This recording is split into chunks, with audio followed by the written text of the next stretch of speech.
Hey, yo, what's up, everybody? It's me, Joey P. Joe Pisapia, and welcome to Fantasy Pros, the home of fantasy sports. It is me, it is our guest, KC Bubba, and it's you. And today we got a great show for you, as always, but this one is especially special, which is really nice alliteration, I think. I could be wrong, I'm not sure, but our guest today is KC Bubba, who is my podcast partner for many episodes of the DFS show at Line Star. You can also check him out, obviously, on Benched with Bubba, and he does some arc at ITL as well with my boys Bogman and Welsh. He's one of my favorite folks. You could tell if you're watching us on the YouTube channel, we're also very much in tune in terms of style. We like the beards, we like the bald heads. We've definitely got our own thing going on, but Bubba and I got a great show for you today. Today, we are going to talk about the best mid-round targets because the first 3 or 4 rounds are easy. That's cake. We want to talk about the guys in the middle, the glob, where you can separate yourself, where the value is, where the people are that can really have a positive impact on your fantasy team. And we're also going to talk about the sleepers because everybody talks about the sleepers and how much they love this guy and that guy. And what happens is they talk so much about sleepers that eventually they become overvalued and they could potentially, some of them, kill your team. But we're going to save you from all that. And we're also going to play a little Get to Know Me. Actually, you know what? No, we're not going to do Get to Know Me today. We're going to do a different game with Bubba. We're going to play Would You Rather with Bubba. That's right. We already know Bubba. I know you too well, Bubba. We're not going to do that. We're all going to get to your questions too for some mailbag. But Bubba, first and foremost, welcome to the program. Buddy, how are you? I feel like I haven't talked to you face to face in way too long, so it is good to see your handsome, bald, bearded face along with my handsome, bald, bearded face together once again. Yes, it is great to chat with you and see you, my friend. It's always fun. It wasn't too long ago. It was every morning about 5 to 6 o'clock my time. We'd be chatting it up some baseball, so it is great to get to do this again as the baseball season's coming up. And it looks like, you know, we talked about it last year. Things got kind of goofy at times. We look like we'll have a full season this year, so that is great to see. Yeah, we had no small task ahead of us last year doing a DFS show in the mornings, trying to make that relevant by the time we got to game time during the pandemic. It was tough, but we crushed it. I mean, look, I'm going to do a little Tommaso Ciampa for you NXT fans, a little pat on the back. I'm a little excited there. Bubba and I, Bubba's a great DFS guy, great baseball, football guy. He does it all. And you can follow him on Twitter at bdentrek. Again, that's BDENTREK. He does work at Fantasy Degens. He does work at Rotoballer. He does work everywhere. And we're very grateful to have him today. So before we get into all these lists that we got for you, we got some really important names to discuss. I want to tell you and remind everybody that Friday's the big day. And we are going to have an all-star cast for Fantasy Baseball Fest. That's right.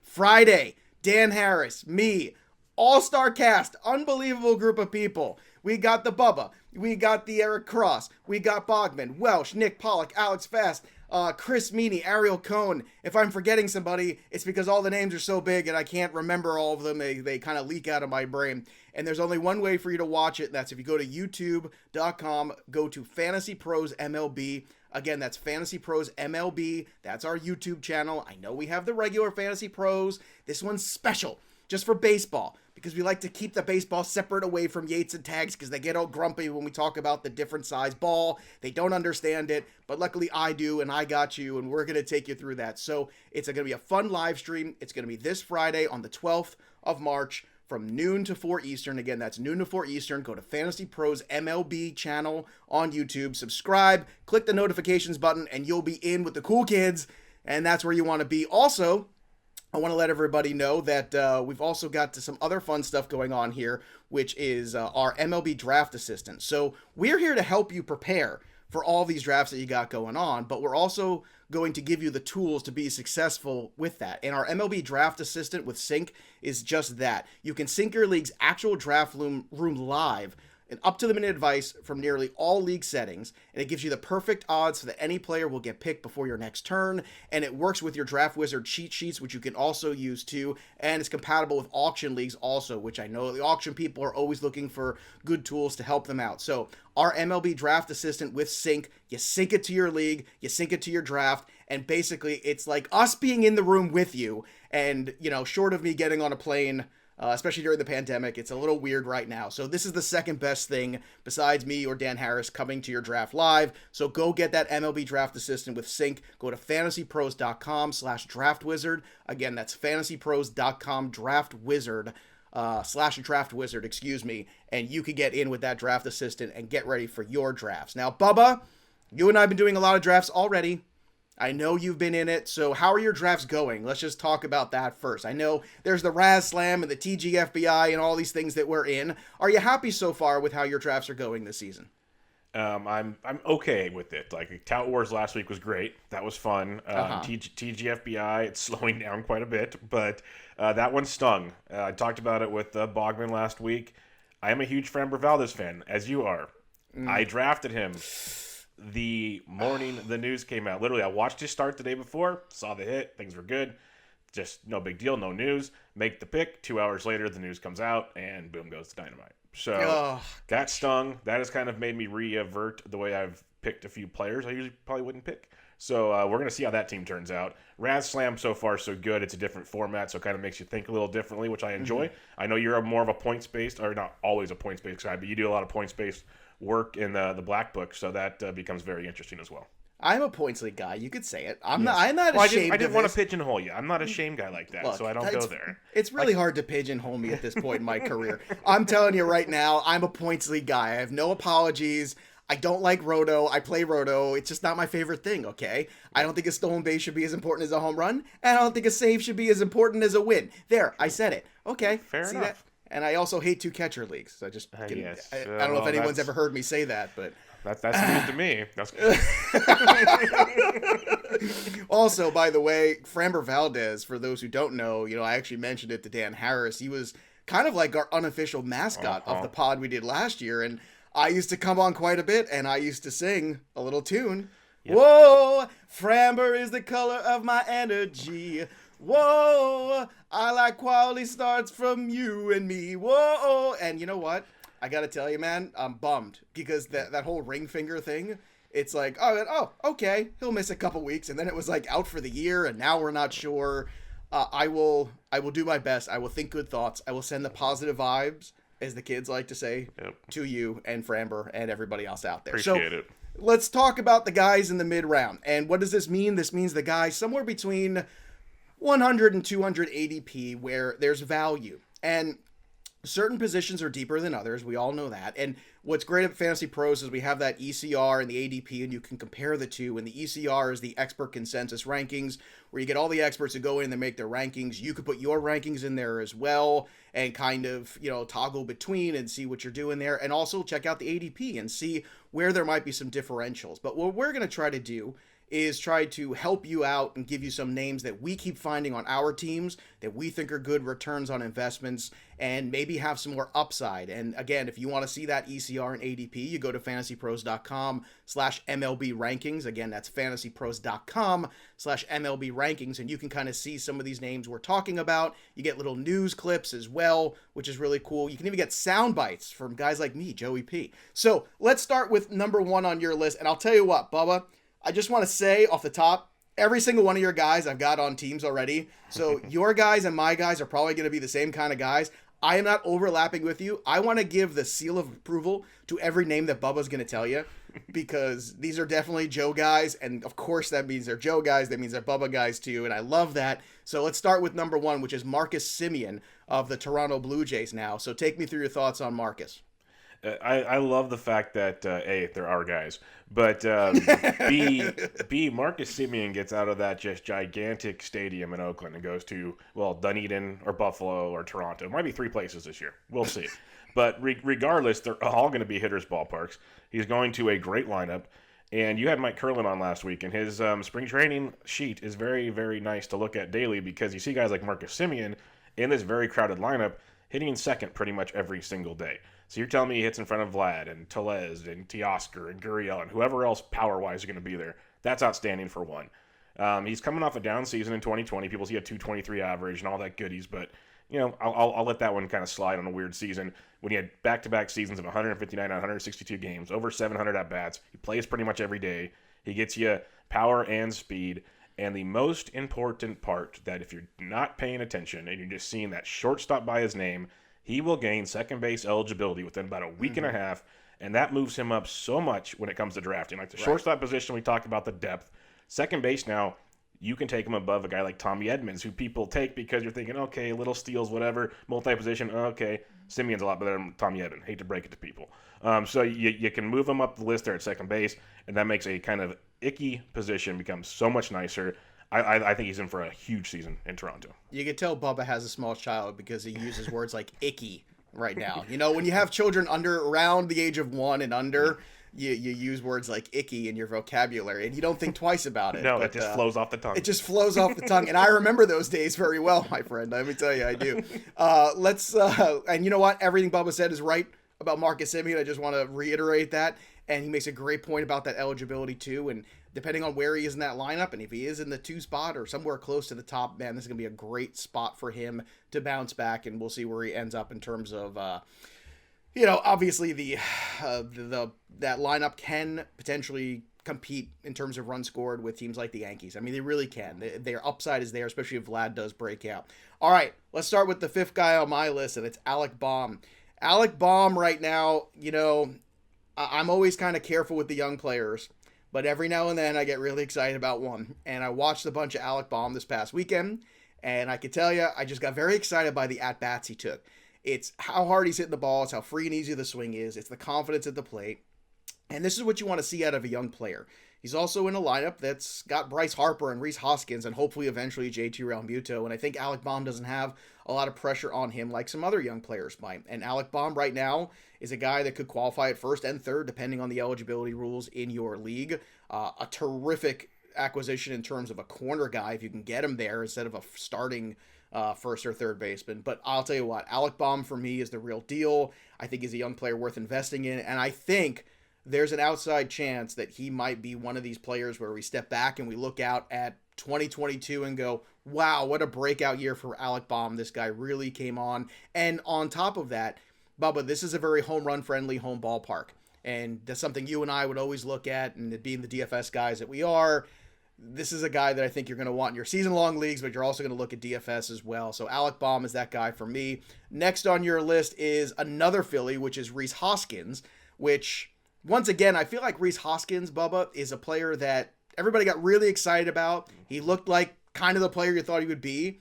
And then he's kind of, I don't want to say regressed, but he just hasn't quite reached superstar potential.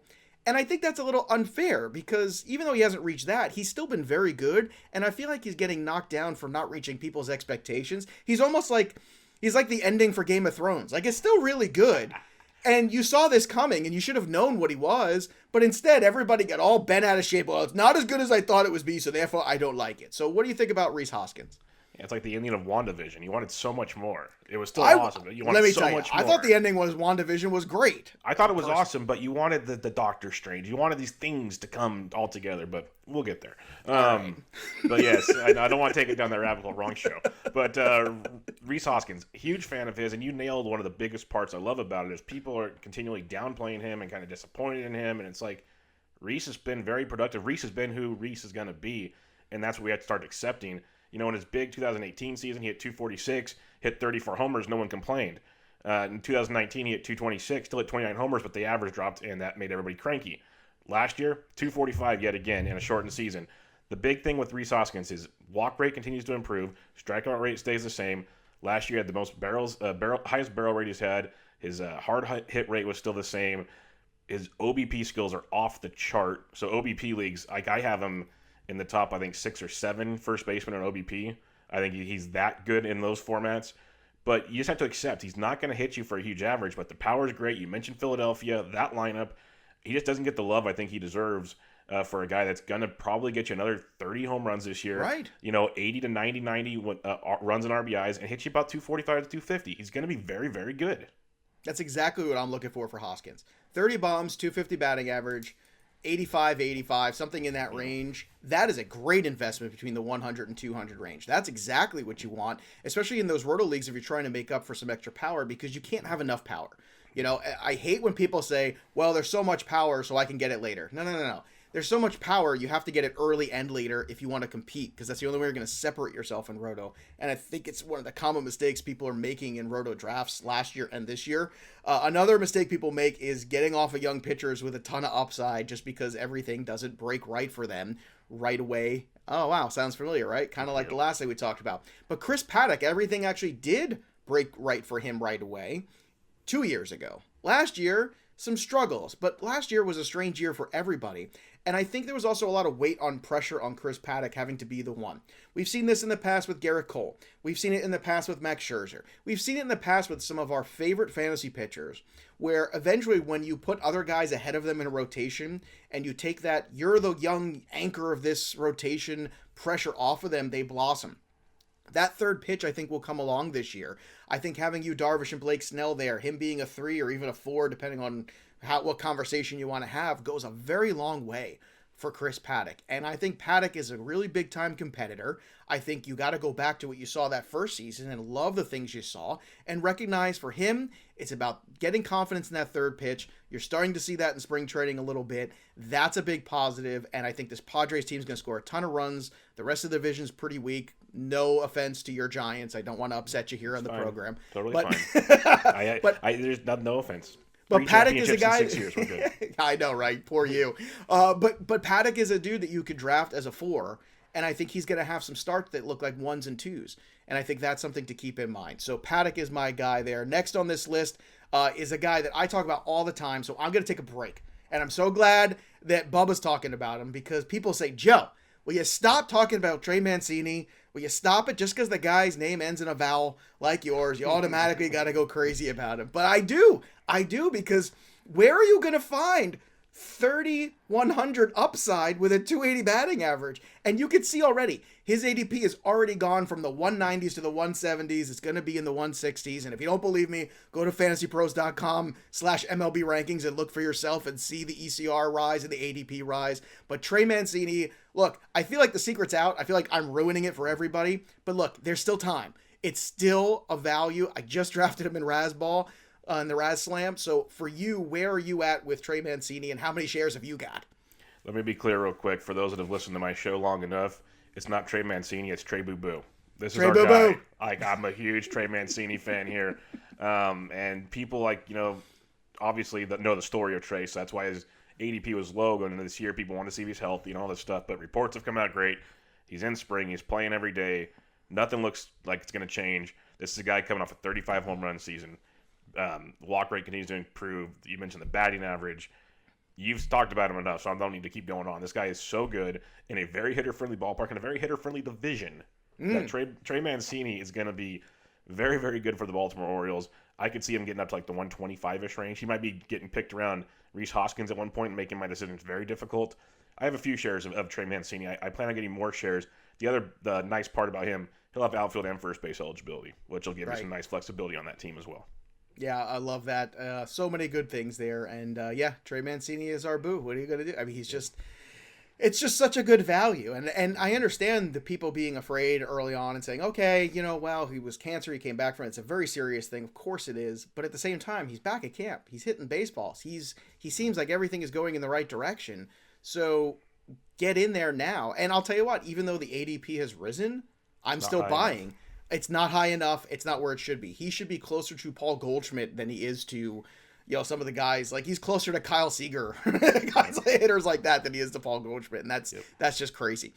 For me, next guy on my list is somebody who's ending up on all my teams, and I'm perfectly okay with it. I have said many times, and I will reiterate it again, this is going to be a very weird year for pitching. So I want pitchers that I know can go out there and give me innings. And good innings, and strikeouts, and wins, and all of the above. I like all of those things. And my daddy used to say, Bubba, youth and skill is no match for old age and treachery. And Charlie Morton is full of old age and treachery. And so am I, for the record, in case you're wondering. But Charlie Morton is a guy for me, too. You go back and look at the years before 2020, right? Striking out 200 guys, just dazzling, winning ball games, looking great for the Rays. He looked great for the Astros before that. He was going to hang it up. And then I guess there was the bitter taste in his mouth of the 2020 season. He didn't have a great regular season, but towards the end, he flipped the switch. towards the end, the velocity came back. And my goodness, he was Charlie Morton of old in the playoffs. I'm buying in on that. I love the new spot in Atlanta for him, or should I say the full circle spot for him coming back to Atlanta. And I think this is great. I think he was much needed. This was the kind of guy the Braves needed to add last year. They tried with Hamels. It didn't work. I think they got the right guy this time. I'm excited for Charlie Morton. I'm drafting him like a 4, and I'm telling you he's going to be like a number 2 or a 1A most times. They have no reason not to throw him as many innings as possible either. So right. It's beautiful. This is the end of the road. Yep. This is it. End of the road. Just like that Boys to Men song. I got a lot of singing today. Yeah, you're going to get me started. So I almost broke out. To the end of the road. Nobody does that. Oh, sorry. Draft means so much to me. This is not what people signed up for. Oh, it's exactly what they signed up for. And this is why you and I getting together is always fun. All right, so next on your list is another dude that, again, I think he's on my labor team. He is on my TGFBI team.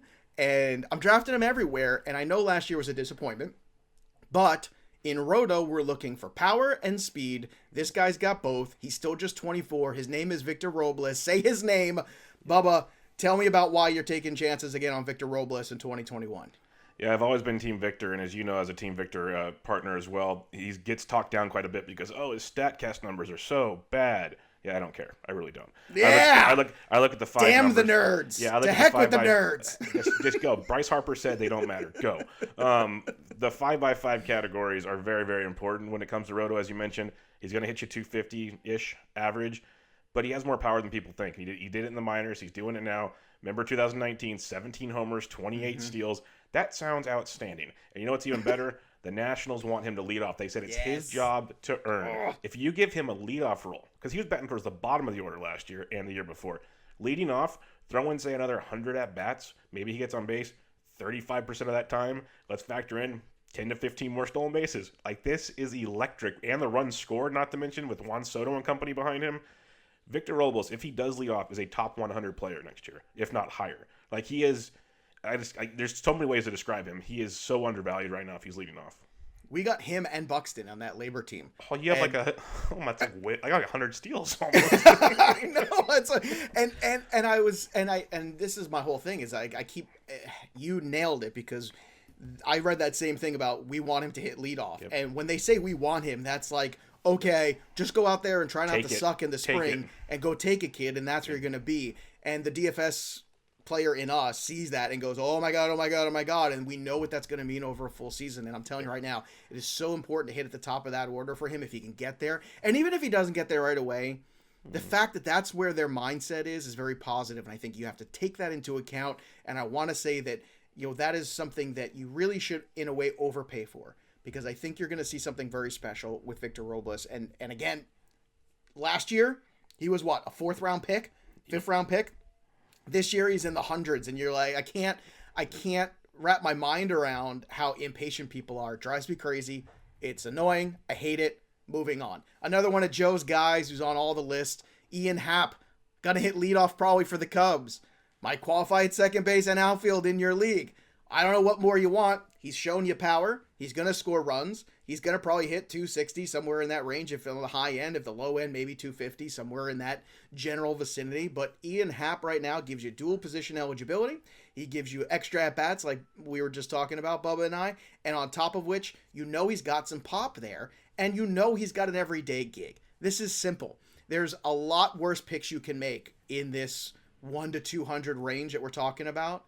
Ian Happ is not one of them. He is a good pick. I'm telling you right now, I think you're going to be happy with this return. And it just took him a little bit longer to get there. I mean, this was a very high-end prospect for the Cubs, and sometimes it just takes guys a little longer to get there. Now, in your opinion, like Victor Robles, Rhys Hoskins, we talk about these guys, right? It's not that people are wrong. It's just not everybody comes up and is Juan Soto. Yeah. And I think people need to understand that and just wrap their mind around.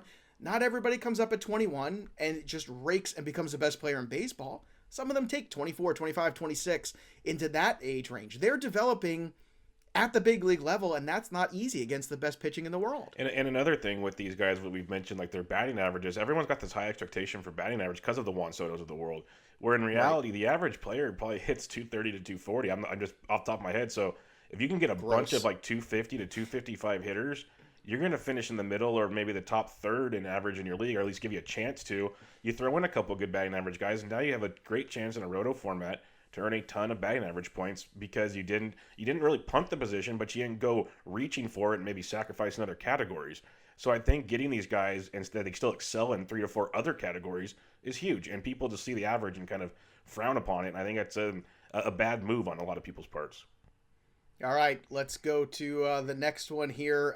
Look, you started with a Marcus, you're going to end with a Marcus. I didn't realize you had the bookends here. So from Marcus Simeon to Marcus Stroman, look, Marcus Stroman didn't pitch at all last year. I think that is the biggest reason why you see the fall in ADP. So why are you okay with this more than some other people are? I'm 100% okay with this because, you've talked about innings. Yeah, Stroman, 184, 102 in an injured season, but then 201, 204. This guy will go throw innings. And he's working on a new pitch, which looks very, very good so far in spring. Yeah. We've seen that before, but that looks very good, which will potentially up his strikeout rates, which is always kind of a bugaboo of his. He throws great ratios out there year in and year out. And one of the biggest things I love is you're looking for innings. This late in the draft, there's not a ton of guys that will give you the upside he gives you innings-wise. And B, his social media presence shows you a lot of things. The boy's got a chip on his shoulder. So if you want to go mess with him, we saw it in the World Baseball Classic a few years ago, and people said, why is Marcus Stroman starting for Team USA? And he went and dealt. When he is focused and wants to dominate, he's one of the better pitchers in baseball. So that year off has dropped his price tag a lot. And if this was 2022 drafts and he does what I think he's going to do this year, he's going to be going much, much higher. So enjoy the discount while you can, because I have him in a lot of places. Everything you said and more, I'm going to throw into the mix. He's also a great athlete and a great defensive player, which is the lost art of pitchers who actually field their position. And let me tell you something. It doesn't show up in the box score, but it does, because he's able to make plays and get to balls and things like that and get outs because of his athleticism. And you see him, he's a very engaged pitcher. He lets go of that ball and he is ready to defend. And it's something you see in, back in the day with Greg Maddux and Mike Hampton and those kind of pitchers. But you don't see it very often anymore. These guys now, they just want to get out of the way. Not Marcus Stroman. He is out there making plays. And you're right, the strikeout rate is the one thing you pull back a little bit. But at this ADP, I don't care. Yeah, you don't care. And you don't care. And like you mentioned, his athletic ability, he's a ground ball pitcher, and the Mets have shored up that defense behind him with Lindor and company. So like it's just another wave of success that could be coming his way. And a lot of good, look, I know Dominick Smith isn't the greatest, outfielder, but they brought in a lot of help in the outfield too. Pilar's a tremendous defender. They got a lot of good guys there. So let's go to my hand at the end. And I am the king of this. I am the king of 1 year telling people, don't draft this guy. It's too high. And then the next year me saying, go get all the shares. Well, the price is right. And the price is right, baby. And the price is right for me on Ramon Lauriano, who is my fifth outfielder in TGFBI, who I remember I was alive in 2019. I remember him having a really good road. I got my remember Ramon Mariano. Yeah. I remember him being really good for an entire season with power and speed, and I was one of these people going, that's a nice season, let's not overvalue it. And then in drafts last year, he was going kind of like right after Victor Robles, right? He was in that same conversation.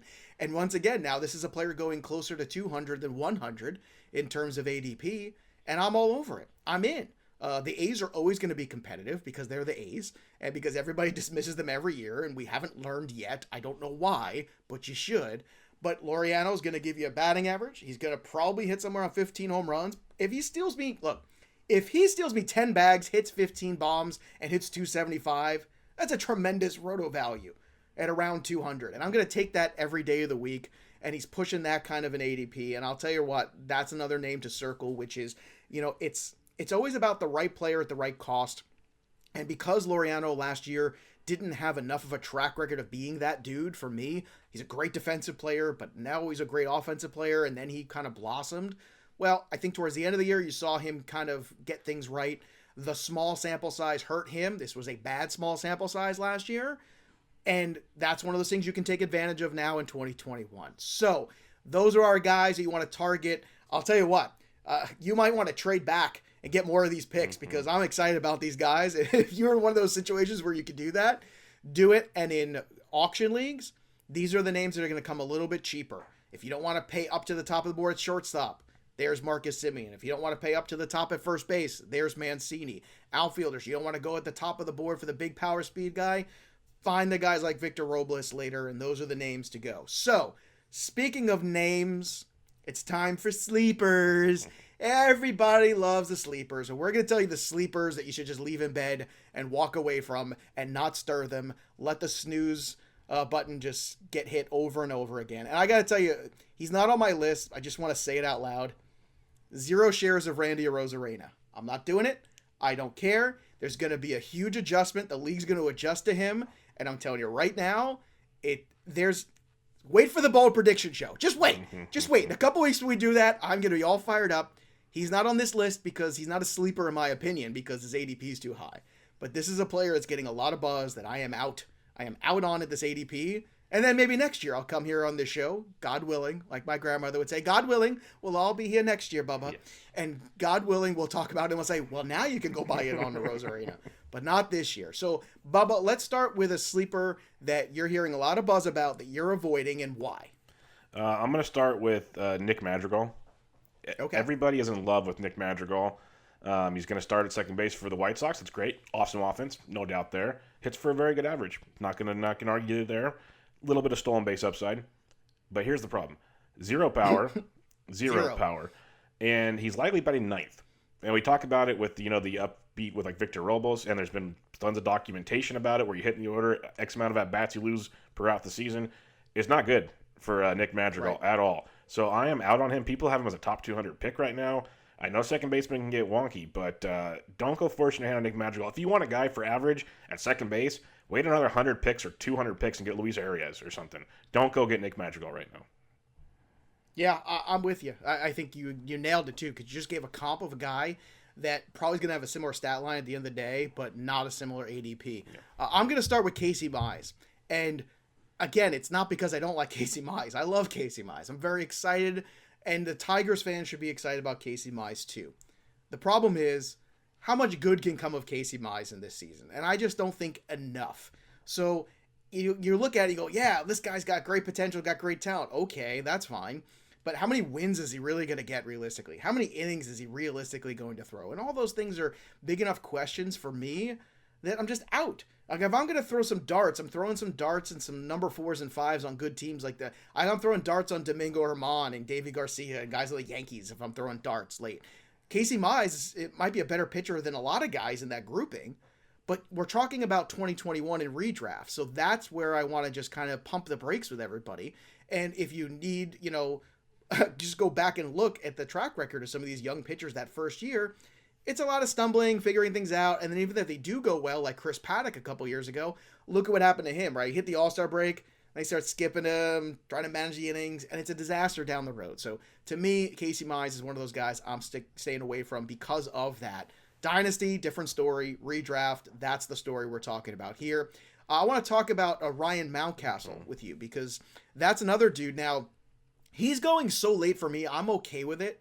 So this one we might differ on. Again, I don't expect him to be as good as he was, but maybe that's your take because maybe you think that some people are, because that couple weeks where he was just off the charts, that's not something you should extrapolate and expect from Mountcastle. The power's for real. The ballpark's good. But why are you not buying into the hype and the sleeper value of Mountcastle? Yeah, you pretty much nailed it. Like, going into last season, I loved the late round gamble on him because I do believe his prospect pedigree is pretty darn good. He's got some power, hits for an okay average in the minors, things you can love. But hitting 333 last year with 5 home runs, you probably would have wanted more home runs in that time frame. But 333 was good. But let's be real, Joe. Is a 398 BABIP sustainable? Probably not. No, probably not. No. So you're going to take a hit for in batting Tony average. Gwynn. Yeah, for Tony Gwynn. Juan Soto, maybe.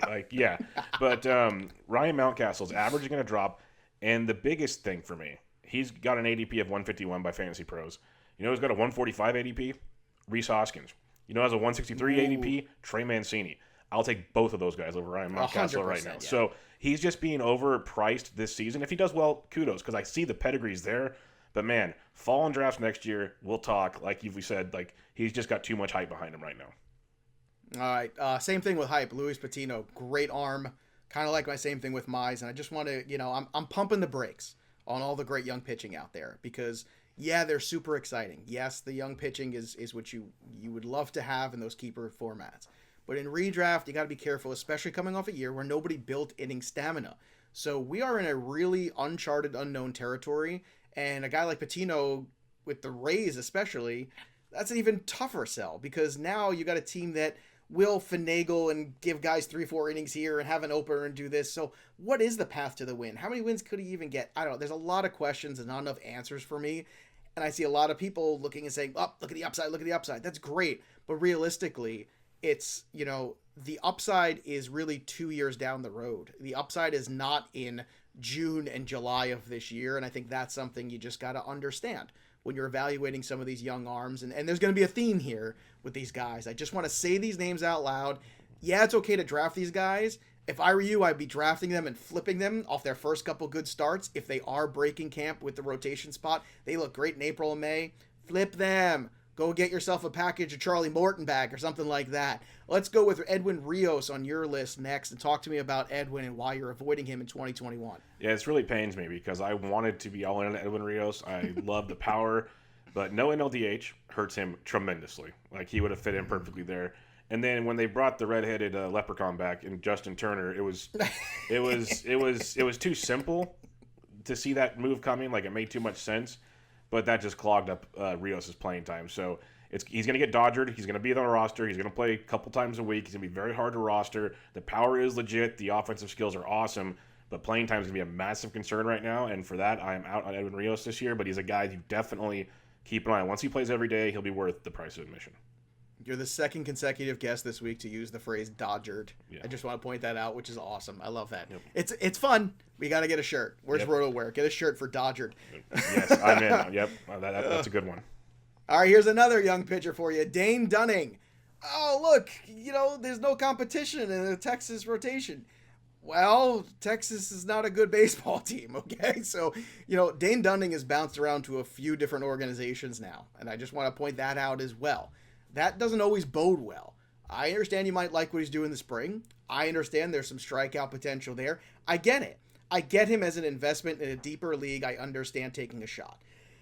But Texas is not a good baseball team. Texas does not have a plan. Texas bullpen is not very good. This is a bad combination of things where these young pitchers, Mize, Patino, Dunning, they're all 5-inning pitchers, right? So at the very best, they give you 5 great innings.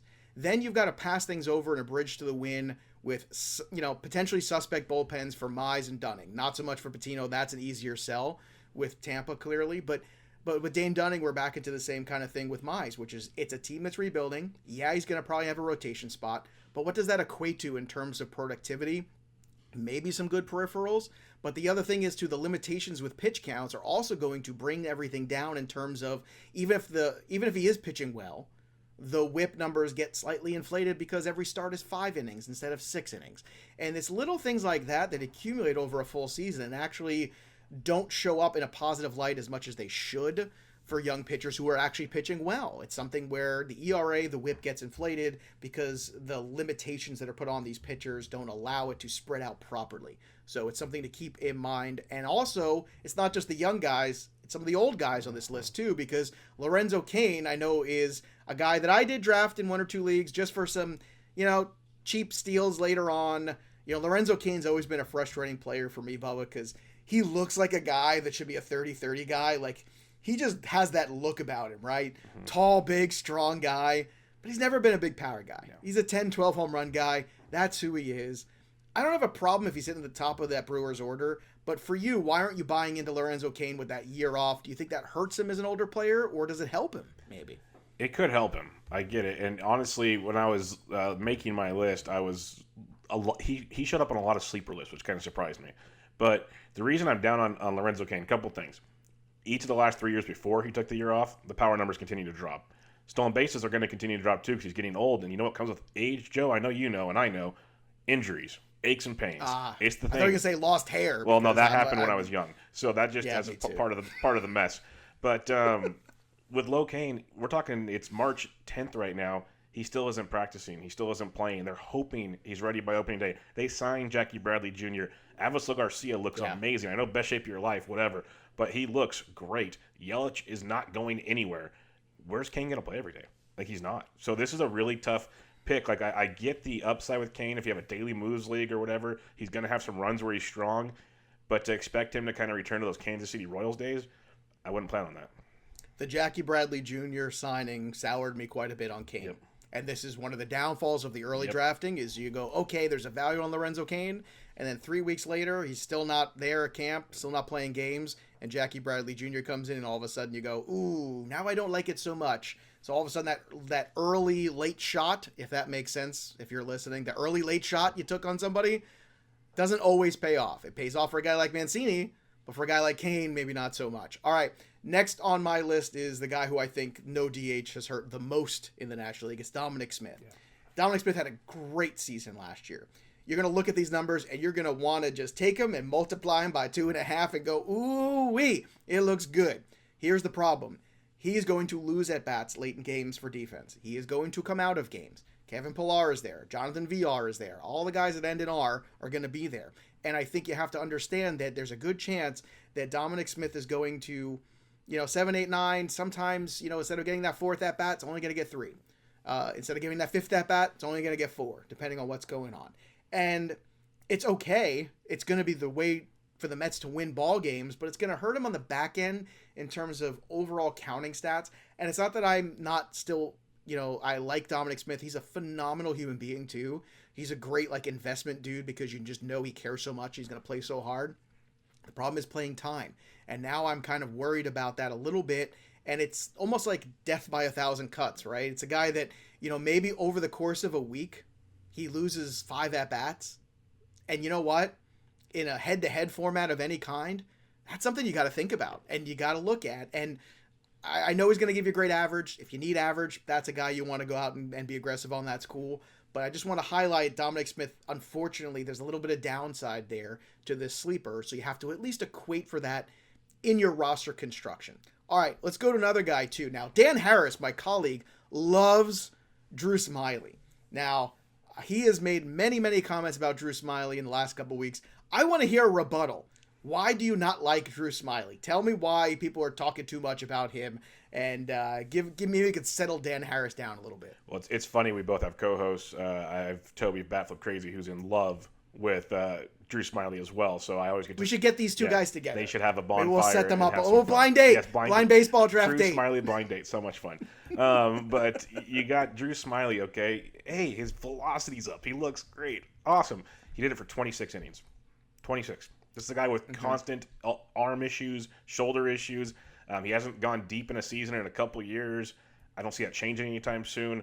We've already seen him get shellacked in spring training, which looked like the Drew Smiley of 3 or 4 years ago. So I'm just going to temper expectations there. We mentioned how Morton is going to throw a lot of innings. Soroka will be back in May. Fried's there. They have a slew of young, talented arms. Drew Smiley isn't going to get asked to do a ton. He's going to be asked to do just enough. So don't get excited for Drew Smiley's big strikeout upside to carry you in your fantasy team. I agree. Just too many injuries for me. That's it. Age, injuries, all this stuff. And, I know sometimes things work out. And, of course, this is the guy who, every year ends up drafting Rich Hill on his teams. I'm saying this. But, the blister god. But the blister god. But you know what? But Rich Hill, every now and then, he'll have a run. Yeah. I like that. Drew Smiley's runs are few and far between for me. So I'm with you. I'm out there. Last one for me is Austin Hayes. So we're going to kind of talk about another Oriole here. And I like Austin Hayes. By all accounts, the track record in the minor league should equate to a better major league player. But sometimes that doesn't happen. And here's the point I'm going to make about Austin Hayes. And it's that, yes, there's only so many years that we can do this, where we can keep making excuses of Austin Hayes is a guy to watch. And we did that, I think, in 2018, and then we did it in 2019, and then we did it in 2020, and now we're doing it again in 2021. And I want to stop everybody from doing it. Enough. There's other guys you can find, there's other guys you can draft around that same ADP, but people are really talking about Austin Hayes, and yes, the at-bats are probably going to be there, but so far, the return on investment has not been, and that's just something I want to bring to everybody's attention. So these are the sleepers, and I'm going to recount them for everybody, too, as you get your paper and pencil or your little your note situation there, whatever you got going on your iPad or however you're doing stuff. So we've got Austin Hayes, Dominick Smith, Dane Dunning, Luis Patino, Casey Mize, and Bubba's got Smiley, Kane, Madrigal, Edwin Rios, Ryan Mountcastle. So those are our sleepers to avoid. Now, if they come at a huge discount and you really do still like them, we don't say never draft anybody. We're like the $1 Million Man here. Everyone's got a Everybody price. has a price. That's right. Everybody's got a price. And you know what these guys' price might be, Joe? They might be great DFS plays, just not season-long plays. Exactly. Like, there's going to be days where we might look at Casey Mize as a second pitcher on DK and go, man, I like the upside. He's got a good shot today. Yep. That's okay. You could still get involved with these guys. That's what DFS was made for God's sakes. All right, we're going to play a game. We're going to do a little Would You Rather. But before we do, I want to do a little mailbag here and answer your questions. I love when people get us the questions. So I want to start with our boy Daniel Vick, who is a very avid listener of the show. You can follow him on Twitter at dvic331. He says, first off, love the pod. Why, thanks, Daniel. We love you too. Which positions are you attacking early, knowing that the position lacks depth? Thanks, and that's from Daniel Vick. I know it's second base. I keep driving this home. You mentioned about Simeon having that eligibility eventually. I think DJ LeMahieu in the early third round is one of the best picks you can make on the board this year. I don't like the middle of second base, and guess what? It drops off a cliff. So for me, it's second base. I know some people would say catcher, but all catchers suck, so don't even go in there. So for you, what position are you really worried about? I like second base. For me, it's also third base. There's third like base ain't great either. There's like an elite tier of third baseman, but the drop off there is nasty as well. And so that gets kind of murky for me. It's like if you miss some of the first guys, do you want to be stuck with Austin Riley? Like there's potential there, but it doesn't make you sleep well. So like third base and second base, I'm trying to make sure I leave with certain guys. I have kind of bullet points at all positions, but for me, I'd say third base is another guy I'm trying to leave with. And if you want to be really shiesty in your drafts, grab two of them early because that'll just hurt your opponents. Because I just did that in Raslam, my corner infield and my third baseman back-to-back rounds, and it starts depleting the pool quickly. Drain the pool, baby. Hashtag drain the pool. I'll also say this. The deeper the league, attack starting pitching early. Yes, I'm 100%. Telling you right now, there is a cliff there, and you're going to fall off of it to your death. It's the innings game, too. Like it's the huge. Innings game. It's the what do I feel good about? Who do I feel good about? And who do I count on to bounce back after everybody was out of routine last year? And frankly, it's just not the young guys. Nope. It's just not. I'm taking the young guys, but if you've thrown 200 innings in the past, you've been circled on my draft board, and I'm looking at you. You know who you are. All right, let's go to Prime 21 at 2020 RIC. Brighter future, Novelle Marte or Royce Lewis 2023 realistic? I'm going to say Marte on this one. I'm just a fan. I like Marte. I like what I've seen so far in the minor leagues. That's where I go. I know some people like Lewis better. Bubba, do you have a feeling on these two prospects? Yeah, I'm going to go Marte as well. He should get the bump to maybe double or even triple A this year. I don't know what he did on the offsite last year, but I like his upside a lot. They have him right behind Jason Dominguez in their program, which is an awesome level there. And, Lewis, the injury is a concern. So you got to see how he comes back from that. So give me Marte. All right, one of our listeners, always of the show too, Pigbird Jet Fan, one of the great Twitter handles of all time. Yeah. He's in a 10-team AL-only 5x5 auction. Any suggestions on whether to spend on closers? Normal budget's $260, so it's a 5x5 AL-only league auction format. I got to tell you, I'd be looking for guys like Kirby Yates. That's I would look for the upside, a guy who, if he's healthy and right, man, he's going to return that auction value potentially because he's not in that top tier. How would you approach this in AL only this year with those bullpens? I would also be looking at cheaper guys too, like Hunter Harvey. I would make sure maybe you go high low, maybe you go with a Chapman, you spend, and then you go at Hunter Harvey second and you go to the bottom end because I think he's going to be cheap. But how would you attack this in AL only? I would spend up and get Liam Hendricks. That's what I'd really want because you have 30 save upside, the innings, the strikeouts. And then I like the idea of spending up and then going low. Get a bunch of those guys. Like you mentioned Harvey, his teammate Tanner Scott. They're both going to come into saves. Go get a Fairbanks on Tampa Bay because everyone wants Nick Anderson. Fairbanks will come in cheap. I would invest in Rosenthal too. Yeah, I like Rosenthal quite a bit as well. But I think he's another good. There's a lot of the cheaper guys like the backup closers and waiting, like Texas, Jolie Rodriguez or something. Like you can get them super cheap, $1, $2, and that'll help you a long ways in an AL only. Hendricks also brings a cool accent to the table. Yes, he Just does. want to put that out there. All right, thank you again, everybody, for your mailbag questions. So, Bubba, look, I can't let you go yet because, you and me is just never enough time. Never. So let's play a little Would You Rather. I changed the game up on you. I was going to play another game. It's like, no. Bubba and I are too close. Let's play a little Would You Rather instead. So this is a very simple one. They've all got baseball twinges to it. We'll see if we get dodgered halfway through, whatever that means. All right, number one. Would you rather draft at the number 1 or draft at the very bottom of a draft? And let's say 2021 this year. I hate the middle. Yeah. I hate it. If I see 7 or 8, I'm just miserable because I don't like how I'm basically being dictated to, and it's bad enough because I like auction more. So how about you? Would you rather be at the top, or are you one of these people that sees that value of being at like the 12 or the 15 or whatever it might be in that league and doubling up there with 2 great players? Yeah, I like the point you made. In the middle, you're kind of at the flow of the draft and you succumb to it. The ends, I like it because it makes you take your guys, makes you get your players. I prefer the end of the draft this year, 2021, and it goes back to the pitching comment. If you want to load up on pitching early, you can lock in 2 really, really strong pitchers right out the gate, and then you feel so much better going forward, and there's plenty of bats to attack. If you start at the top, you can get an elite bat or elite arm, but that comeback point, the elite arms are a little different than they are at the back end. So I prefer like the 12 to 15 range right now, but hey, just know the player pool. You can make anything happen. And this is important because the conversation like in NFBC stuff where they have the KDS, and those of you don't know, it's the Kentucky Derby style where you rank what position you want to draft from and then it generates the draft order. I'll tell you, like for me this year, give me the elite, especially in a 12-team league. I can make up the pitching deficit. In TGFBI, I actually had a 1, and I took Juan Soto. I was very happy, and then I took Kershaw and Gallen next. Yep. And I ended up with Aaron Judge and Nelson Cruz when it came back to me. So whenever I'm going to attack pitching early, I'm always looking for those utility guys. Cruz, Alvarez, Martinez, those 3 guys are always circled on my board to make up the deficit that Bubba's talking about. That's from a strategy standpoint too, but Bubba's right too. Like, give me the ends. Just give me the ends. I love getting some super elite talent though if I can because it's just fun to have one of those guys. But then again, I had a lot of 1s and 2s picks in NFL this year, and I had a lot of Christian McCaffrey and Saquon Barkley, and Bubba, it didn't work out. Injuries happen. Injuries happen. All right, number 2 here.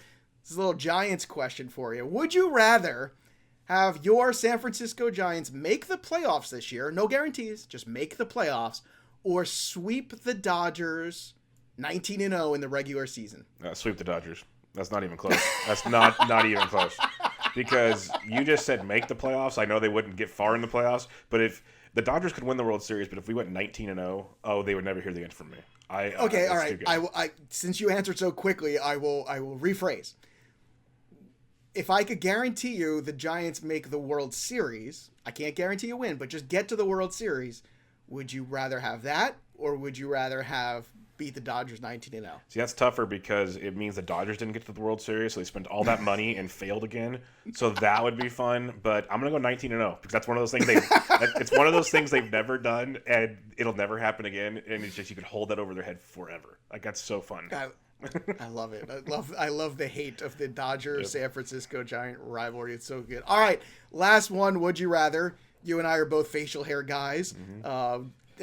Me, you could change. Like yesterday on a BP show, I had the full beard. Today, it's all taken down. Any given time, we've got goatees, we got all things. We have to play around with the facial hair because we have deficits on the top hair, as you can see here from Bubba and myself. And this is why you watch us on YouTube, too, because we're very not just the singing, but as you can see us here, in the 2-box framed here, so lovely. Go watch us on FantasyPros MLB channel. This is the place. You got to watch the show, not just listen to the pod. But here you go. Would you rather go a full season with the Mike Fiers monkey tail beard? That weird, creepy, terrible thing that he had? Question mark. Or the Raleigh Fingers classic handlebar mustache, which you have to really maintain quite a bit. You got to do that curl thing. It seems like there's a lot of oils involved. I don't know what's going on there, but it seems like very high maintenance. But the other one, the monkey beard it's like a trend now. Yeah. I see it's a weird thing. So monkey beard or handlebar mustache, would you rather? Before the kid, I would have said handlebar mustache early, but now that's another thing for them to grab. So that becomes very difficult. So I'm gonna go with the monkey bar beard because she still pulls on what I have now. If I can only imagine Raleigh Fingers going on there, she'd be having all kinds of fun with that. So give me the monkey beard. I'm not doing the monkey beard. I'm not doing me. I'm gonna do the classic Raleigh fingers. I would love the Raleigh fingers. Well, you're more distinguished. I am that. Yeah, I'm a distinguished gentleman. Why, thank you, Bubs. I can see you with your little oracle. And... yeah, I've got my monocle and I've got my little handlebar mustache. It's very, and I could kind of tweak it and do this and kind of twirl it and talk about players that I don't. Randy Rosarina, I don't care for you. No, you're not. I'm not a big fan of yours. Yes. You don't. I think there's a lot of swing and miss there that people haven't seen quite a bit. Yes. And I'm just twirling that mustache over and over. It's making me want to think about maybe making that commitment, but I don't know if I can afford all the oils. It gets wild. Maybe get a sponsor. Yeah, sponsor. Manscaped's got to have an oil, right? Manscaped sponsors Jimmy, every get podcast. on that. I just got a huge, they are one of our sponsors here on Fantasy Pros. Doing it out there. Get ready. By June, you might see that bad boy on Joey P. Oh my goodness, that's going to be amazing. All right, so I want to remind everybody, Fantasy Baseball Fest is coming this Friday. Bubba will be back for that. Eric Cross talking about breakouts. We got great pitcher conversations with Alec Baum and Nick Pollock. They're going to argue about pitchers. One likes and the other one doesn't. That should be great. We're going to do draft strategy with Bogman and Welsh. We're going to do projection stuff with Ariel. We're going to do strategy stuff and some other fun things with Chris Meany. It's a great group of people. And it's from 12 to 4 Eastern this coming Friday, our Fantasy Baseball Fest at Fantasy Pros. And there's only one way for you to get in on it, and that is youtube.com/FantasyProsMLB. So please subscribe, okay? It's so easy. You go to Fantasy Pros MLB on YouTube, click subscribe, click the notifications, boom, you're in, you're there, you're with us, you are one of us, and Dan Harris and I 5 days a week are going to be doing a show on there, and it's going to be amazing. So you're going to want to see that also. It's going to be fantastic stuff. So again, Fantasy Pros MLB, that's where you want to be. And while you're at it, make sure you also go to fantasypros.com/draftwizard and get that MLB Draft Assistant with sync. It will sync up to your league. Doesn't matter if it's a regular snake draft or an auction draft. It's going to sync up. It's going to tell you where the value is. It's going to project things for your team. You're going to see all the stats, all the numbers, all the ADP, all the top lifts, and that's what it's all about. It's about winning. We like to win here. We're winners, right, Bubba? Yes? Yes, winning is everything. Yes. Remember that. Winning is everything. That's right. You're not first, you're last, okay? Yep. So go to fantasypros.com/draftwizard, get that MLB Draft Assistant with sync, use it, and use the Draft Wizard while you're at it to prepare for all your drafts. It's fantastic stuff. And the only thing better than that is my good friend KC Bubba. And again, you can follow him on the Twitter machine at BDentrek. That's BDENTREK.